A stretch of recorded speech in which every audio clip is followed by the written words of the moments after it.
এই জন্য অনেক হাজী সাহেবকে দেখি এসে খালি গল্প করে, এতগুলো পাহাড় দেখলাম, এতগুলো মসজিদ দেখলাম, এতগুলো ফ্যান, এতগুলো দরজা, খালি এগুলো গল্প করে।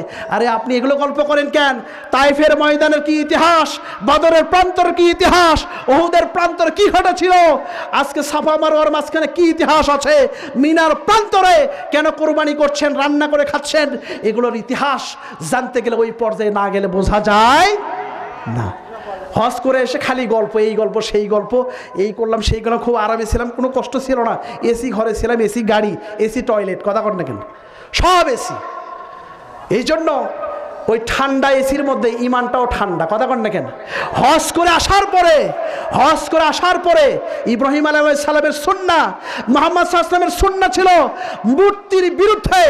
হজ করে আসার পরে বাংলাদেশে হাজী সাহেবরা যদি আন্দোলন করত, প্রতিবাদ যদি করত, এটা কি রাজনৈতিক প্রতিবাদ?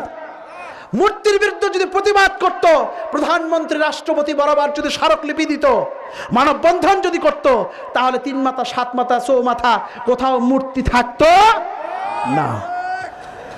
3 মাথা 7 মাথার মূর্তি তো দূরেই থাকলো, অনেক হাজী সাহেবদের বাসায় দাওয়াত খাইতে যায় দেখি শৌকতের মধ্যেই মূর্তি, ঘরের মধ্যেই মূর্তি সরাইতে পারে নাই। আর 3 মাথা 7 মাথা, ওটার জন্য আরো মজবুত ইমানের দরকার, কথা কেন না কেন। ঠান্ডা হাজি, ওই যে এসি, এখান থেকে উঠছে, ওঠার পরে এসি বিমানে, ওখান থেকে নামার পরে আমার শ্বশুর আব্বা বলতেছেন যে বাবা বিমান থেকে নামার পরে আবার কানতালি লাগছে, কে মানে ওখানে আবার পাওয়ার বেশি, 45-46 ডিগ্রি কিন্তু গরম, বা আরও বেশি 48 ডিগ্রি গরম ওই জায়গায়। তাহলে বলতেছে যে এসি থেকে, এসির মধ্যে তো পাওয়ারফুল, মানে বিমানের মধ্যে পাওয়ারফুল এসি, এসি থেকে নামার পর ওনার কানতালি লাগছে। বলছে আধা ঘন্টার মধ্যে আমি মরে যাবো, মরে গেলে তো শহীদ হতো, কথা কর না কেন। আমার শাশুড়ি হয়তো একটু বিধবা হতো, এই আর কি। কিন্তু কথা সেটা না, উনি বলতেছে যে আমি বললাম কেন, সাথে সাথে কোনো না, ওই যে চেক আপ করে পাসপোর্ট ভিসা ঠিক আছে কিনা, আপনি কোনো আবার উল্টাপাল্টা লোক কিনা, বোঝেন নাই। বলছে আধা ঘন্টা পরে আমাদেরকে এসি গাড়ি দিল, তারপরে যে শান্তি। ওখানে এসি গাড়ি, এসি বাড়ি, এসি টয়লেট, এমনকি গরিব মানুষ ধরেন আপনার বস্তি ঝুপড়ি সেগুলো তো এসি। এই এসির মধ্যে থাকলে, এই এসির মধ্যে বিলাসিতার মধ্যে থাকলে ইমানটাও ওই ঠান্ডাই হয়ে যায়, কতক্ষণ না কেন। আজকেও আমরা যারা বিভিন্ন এসি আরাম আয়েশ বিলাসিতার মধ্যে আছি, তাদের ইমান আমলটাও একটু খোঁজ নিয়ে দেখেন, একটু নড়বড়ে, কতক্ষণ না কেন। কথা বলছিলাম এমন একটি পরিবারের কথা, ইব্রাহিম আলাইহিস সালাম সমস্ত ইমানি পরীক্ষায় উত্তীর্ণ হয়েছেন কিনা কথা বলেন। মা সারার কথা বললাম, তিনিও ইমানের পরীক্ষায় উত্তীর্ণ হয়েছেন। মা হাজেরার কথা বললাম, তিনিও ইমানের পরীক্ষায় উত্তীর্ণ হয়েছেন। এমন একটি পরিবার, যেই পরিবারের সবগুলো সদস্য সর্বোচ্চ ইমানের পরীক্ষায় উত্তীর্ণ হয়ে পাশ করে ইমানদার পরিবারে গণ্য হয়েছে। সুবহানাল্লাহ বলবেন না? ইমানের পথে অবিচল থেকে আমার মরণ যেন হয়। ইমানের পথে অবিচল থেকে আমার মরণ যেন হয়। তোমারই কাছে মিনতি আমার, তোমারই কাছে মিনতি আমার, মহামহিম দয়াময়। ইমানের পথে অবিচল থেকে আমার মরণ যেন হয়। প্রতিদিন মিথ্যের মুখোমুখি হই, বেদিন ফাঁসে কেরা করে হইচই।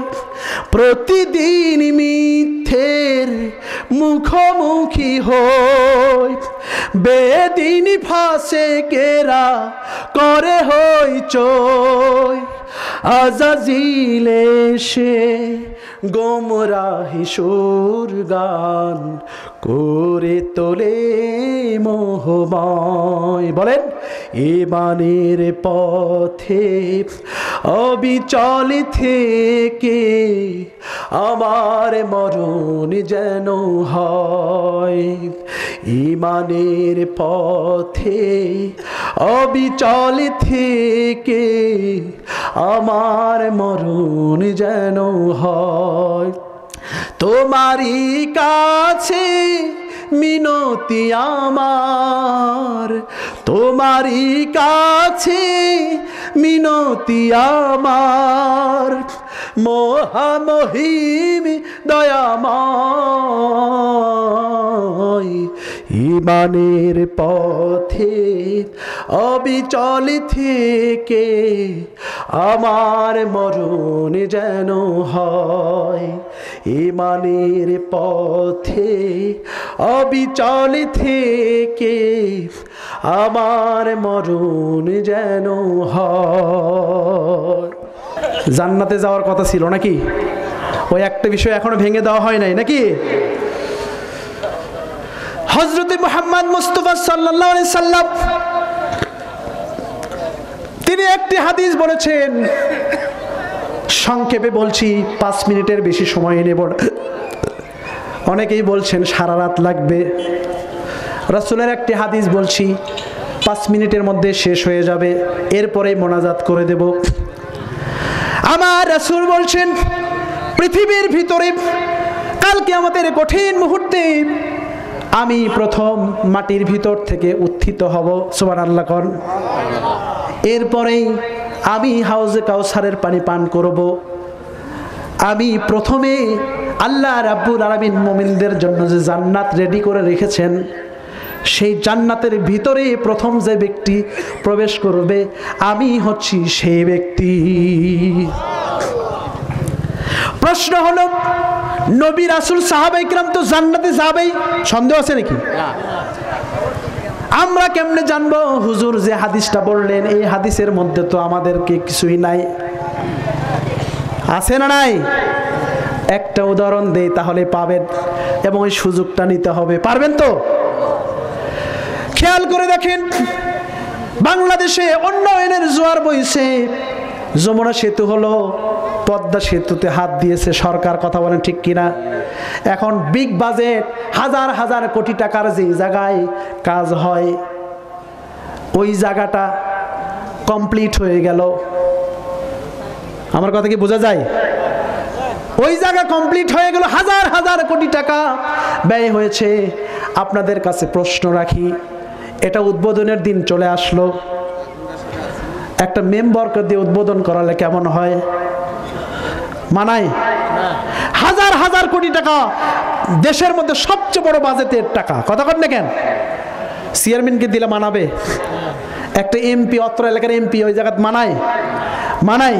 আবার ছোট্ট একটা ব্রিজ বা ছোট্ট একটা মসজিদ উদ্বোধন করার জন্য যদি প্রধানমন্ত্রী আসে তাহলে কি মানায়? কথা বলেন না কেন? বড় জায়গায় বড় লোক, কি আমার কথা কি বোঝা যায়? এত বড় বিগ বাজেটের পদ্মা সেতু কমপ্লিট হয়ে যাওয়ার পরে ওই জায়গায় মেম্বারের খাওয়া নাই, এমপির খাওয়া নাই, উপজেলা চেয়ারম্যান, এমপি, কোন মন্ত্রীরও আছে? ওই জায়গায় দেশের 1 নম্বর প্রধান লোক, পাওয়ারফুল ব্যক্তি, সম্মানীয় ব্যক্তি, মাননীয় প্রধানমন্ত্রী ওই জায়গায় ফিতা কাটবেন। কি কথা বলেন না কেন? ফিতা কাটার পরে কি আপনি যেতে পারবেন? আর যারা আরো বিরোধী আছে, বিরোধী দল, তারা কি যেতে পারবে নাকি? হ্যাঁ, সরকারি দলে থাকলেও সবাই যেতে পারবে নাকি?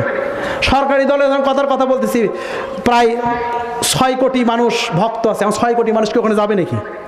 বিশেষ নিরাপত্তায় স্পেশাল কিছু গেস্ট, 10, 12, 15 জন বা আরো বেশি, 1-150 লোক, তারা সেখানে ঢুকবে। সবাই কিন্তু যেতে পারবে না, পারবে পরবর্তীতে সিরিয়াল বাই সিরিয়াল।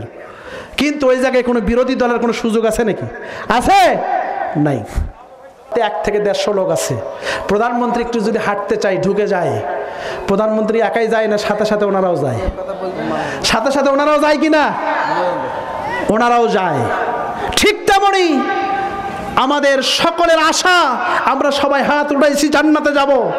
আমাদের জান্নাত, আল্লাহর পক্ষ থেকে যে জান্নাত আবিষ্কার করা হয়েছে, উপহার হিসেবে আল্লাহ পাক দিবেন, পুরস্কার হিসেবে আল্লাহ পাক দিবেন, সেটার উদ্বোধন কে করবে? শ্রেষ্ঠ নবী জনাবে মুহাম্মদ রাসূলুল্লাহ। উনি যখন ফিতা কাটবেন, ওনার সাথে যারা আছে, মুসা আলাইহিস সালামের অনুসারে যেতে পারবে, ঈসা আলাইহিস সালামের অনুসারী, ইয়াহিয়া আলাইহিস সালামের অনুসারী, নূহ আলাইহিস সালামের যাবে পরে, কথা কন না কেন? ওই সুযোগে মুহাম্মদ সাল্লাল্লাহু আলাইহি ওয়াসাল্লামের সাথে আমরা যারা মুহাম্মদ সাল্লাল্লাহু আলাইহি ওয়াসাল্লামের উম্মত, আমরা উম্মতেরা ওই সময় ঢুকে যাব। সুবহানাল্লাহ কোন? কিন্তু সেই উম্মতের মতো হতে হবে। কি হতে হবে? উম্মতের মতোই হতে হবে। আপনার ওঠা বসা, খাওয়া দাওয়া, জীবনের প্রত্যেকটি কাজ এর সাথে মিলে যায়। সব কিছু যদি কাটা মিলে যায়, 100 100 মিলে যায়, তাহলে আপনি আগে যাওয়ার সুযোগ পাবেন। শুধু যাওয়ারই সুযোগ নয়, আমার রাসূলের সাথে এরকম করে থাকবেন। সুবহানাল্লাহ কোন? আল্লাহ রাসূল অনেক হাদিসে উদাহরণ দেন নাই যে ওই ব্যক্তি বিভিন্ন গুণাগুণ করছে, ওই ব্যক্তির আমি 2 আঙ্গুল যেভাবে থাকে এইভাবে থাকবো। সুবহানাল্লাহ কোন? কি জান্নাতে যাওয়া যাবে তো? যার ভিতরে ন্যূনতম ঈমান আছে। হয়তো বা অনেকের পাপ আছে, কবিরা গুনাহ সবিরা গুনাহ আছে কিনা, এই ব্যক্তিটাও জান্নাতে এক পর্যায়ে যাবে। কারণ সগীরা কবিরা গুনাহ যাদের থাকে, দুনিয়ার জিন্দেগির ভিতরেও খেয়াল করে দেখেন, কেউ যখন কোনো অপরাধ করে পুলিশ তাকে ধরে নিয়ে যায় কিনা, 2 মাস জেল খাটে, 4 মাস জেল খাটে, 2 বছর জেল খাটে, জামিন হয়ে বের হয় কিনা। আমরা যারা পাপ আছে, সুদ ঘুষ জিনা ব্যভিচার, ছোটখাটো কবিরা গুনাহ যত রকম গুনাহ হোক, হতাশ হওয়ার কিছু নাই।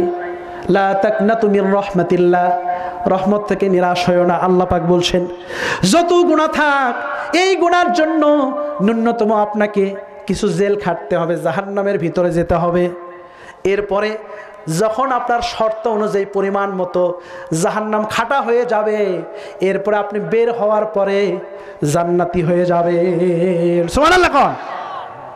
কিন্তু একটা কথা আছে, সহিহ হাদিসে আসছে, তাদের কপালের উপরে লেখা থাকবে, তাদের কপালের উপরে লেখা থাকবে জাহান্নামী। জান্নাতি হয়েও তাদের কপালে কি লেখা থাকবে? বুখারী শরীফে আসছে, তিরমিজি মিশকাতের মধ্যে আসছে, এখানে লেখা থাকবে জাহান্নামী। কি লেখা থাকবে? আপনি যতই 10 বছর পরে জেল থেকে বের হন, ওই যে চাকরির ওখানে লাল কালি সাইন পড়ে গেছে, এমনও হতে পারে চাকরিও চলে যাবে। সুন্দর কথা বলছে আমার ভাই।